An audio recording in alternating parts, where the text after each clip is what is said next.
안녕하세요. 센텀 신경외과 정형외과 의원의 정형외과 전문의 성원섭입니다. 오늘은 이전에 앞에 영상에서 소개해드렸던 어깨 급성 탈구에 이어서 어깨 재발성 불안정증에 대해서 알아보도록 할 텐데요.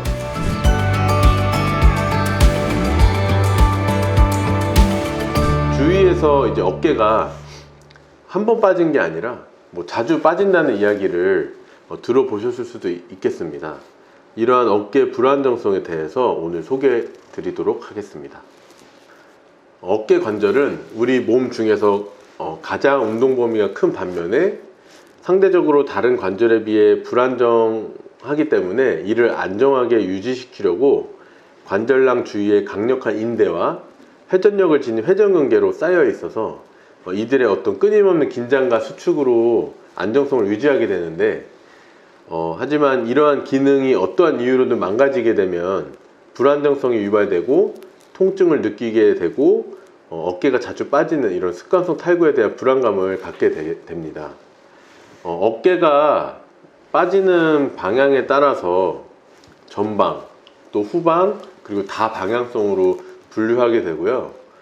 외상성이나 비외상성을 분류하기도 합니다. 어깨 관절 탈구의 특징은 다른 관절과 비교시에 재발의 빈도가 높다는 것이고요.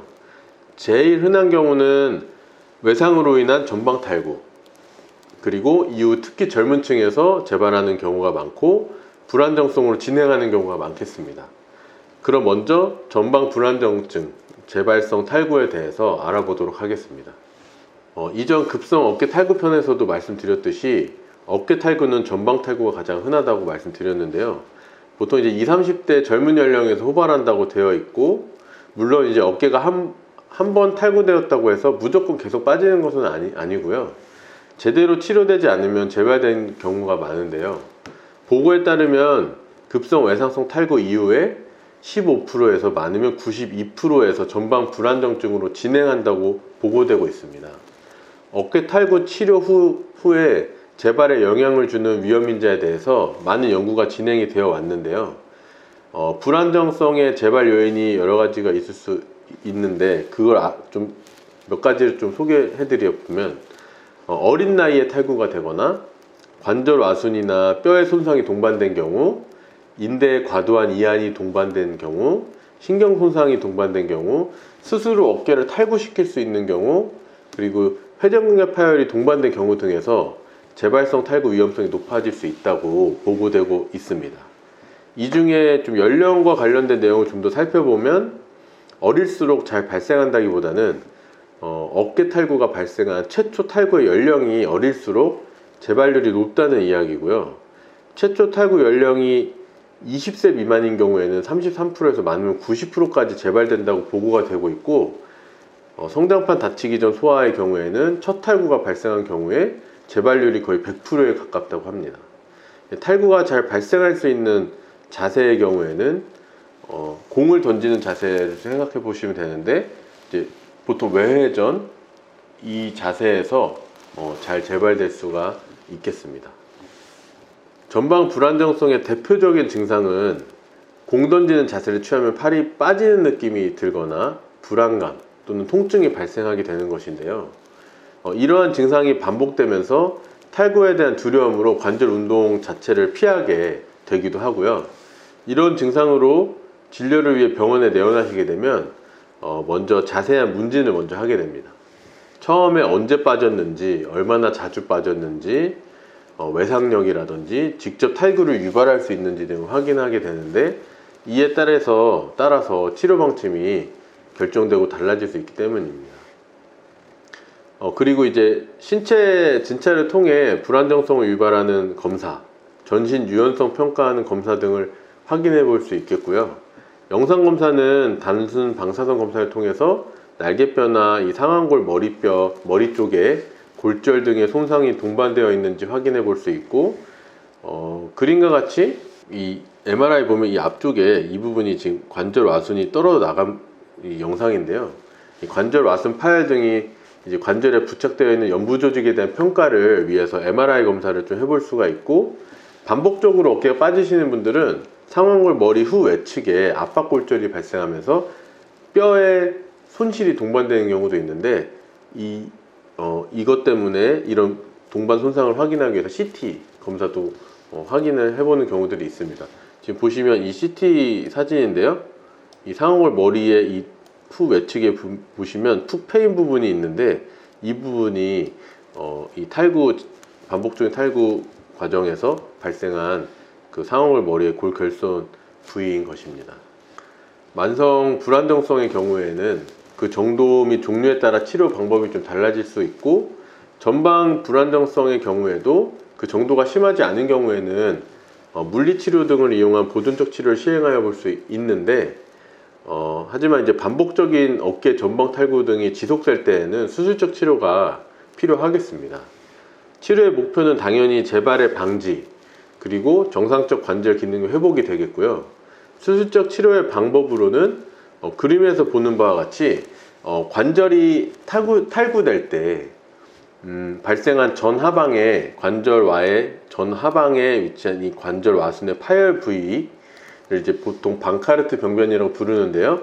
이러한 병변이 확인이 되고 탈구의 원인인 경우에는 이 부위를 이 그림과 같이 내시경이나 관절경을 통해서 이 봉합 부위에 접근을 해서 봉합하는 방카르트 수술, 방카르트 복원술을 시행하게 되겠습니다.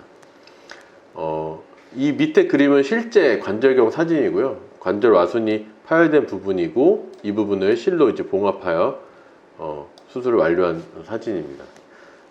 또한 이제 반복적인 마모로 인해서 골 결손이 심한 경우에는 이에 대해 이제 고리식 등의 치료법을 이용할 수도 있겠습니다. 이 사진은 앞서 말씀드렸던 방카르트 병변이라고 부르는 전하방 관절 와순 파열로 인하여 반복적인 탈구가 발생한 환자의 관절경 수술 장면이고요.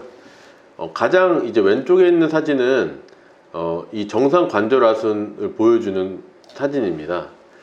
그리고 이 가운데 사진이 이제 그 관절 와순의 전하방 관절 와순이 파열된 사진이고, 그 수술 기구로 파열된 부위를 벌려서 파열을 확인하는 그런 사진이고요. 이 부위를 실을 이용해서 다시 원위치에 봉합을 한 수술이 완료된 사진입니다. 이런 식으로 전방 불안정성의 경우에 원인과 상태에 따라서 수술적 치료를 통해 치료를 하게 되겠습니다. 앞에서 어깨 전방 불안정성에 대해서 알아보았는데, 이번에는 다방향성 불안정성에 대해서 간단하게 알아보도록 하겠습니다. 어깨 다방향성 불안정성은 두 방향 이상으로 증상을 보이는 관절 이완의 상태로 정의가 되는데요. 선천적으로 어깨 관절이 이완되어 있거나 과종한 운동 등으로 인해서 관절낭이 또 주위 인대가 이완되어 나타나는 불안정성을 말하는 것입니다. 위 그림과 같이 전신적 인대 이완이 동반되어 있는 경우도 많기 때문에 이러한 부분도 함께 체크를 하게 되고요. 이러한 경우에 특별한 증상이 없다면 불안정성 진단을 하지는 않습니다. 다만 이제 증상이 있고 지속되는 경우에는 치료가 필요하겠습니다. 어깨 다방향 불안정성의 진단 후 치료는 우선 비수술적 치료로 회전근개 그리고 견갑 날개뼈 주위 근육 강화 운동을 시행하게 되는데요. 운동의 목적은 어깨 관절의 정적 안정 요소인 그 인대의 약화에 대해서 동적 안정 요소인 회전근개와 견갑 그 주위 근육을 강화시키는 것이고요. 대부분의 경우 3개월에서 6개월 이상의 운동치료를 시행하게 되고, 보통은 체계적인 재활치료만으로도 대부분은 증상이 호전이 되게 됩니다. 만약 이러한 운동치료에도 불구하고 반응이 없거나 통증이 심한 경우에는 수술적 치료를 고려하게 되는데요. 보통 이완된 관절량을 줄여주는 하방 관절량 이동술, 이게 보편적으로 시행하게 되고, 관절량을 이제 중첩하여 주는 술식이나 이 회전근 간격이라는 부위를 줄여주는 술식을 시행하기도 합니다. 보통은 단방향성 불안정성에 비해서 다방향성 불안정성의 경우 수술 후 재발률이 더 높은 것으로 알려져 있습니다.